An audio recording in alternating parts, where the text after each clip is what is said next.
Cute cute জিনিসগুলো আমার একটু ভালো লাগছিলো, তাই জন্য একটু নেড়ে ঘেটে দেখছিলাম। আর কী কিনেছিলাম এখান থেকে ভুলে গেছি আমি, কী একটা কিনেছিলাম এখান থেকে কিছু একটা।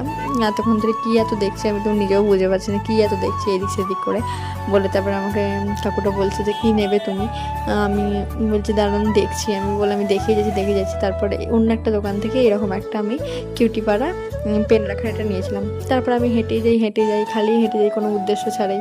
আবার আমি মেনলি খুঁজছিলাম কোথায় আর কি খাবার পাওয়া যায়, ঠিক আছে, আমি বই তো দেখছিলাম, তার পাশাপাশি আমি খুঁজছিলাম কোথায় খাবার পাওয়া যায়। আর যেহেতু অনেকটাই দুপুরও হয়ে গেছে তাই জন্য লাঞ্চটা তো করতেই হবে, তাই জন্য আমরা খুঁজছিলাম বিরিয়ানির দোকানটা কোথায়। আমরা তো হন্তদন্ত হয়ে খুঁজছি কোথায় গেল বিরিয়ানি। তারপর ফাইনালি আমরা পেয়েও যাই। অ্যান্ড অনেকটাই যেহেতু আমাদের এটা সেটা খেয়ে পেটটা ভর্তি ছিল, তাই জন্য আমরা নিয়ে নিয়েছিলাম 1 প্লেট বিরিয়ানি, হাফ প্লেট করে দুজনে খেয়েছিলাম, সেটাইতেই খেতে পারিনি আমরা। তারপরে এই রাস্তার ধারে কিউট কিউট ফুলগুলো দেখে তো আমার জাস্ট মনটা ভরে গেল। আর আসলেই মনটা যখন বললে এখানে এই ঠাকুর দেখে, ঠাকুর দর্শনের পর আলাদাই একটা মনে স্যাটিসফ্যাকশান, মানে কি বলবো, মনটা পুরো একদম শান্তি হয়ে গেল।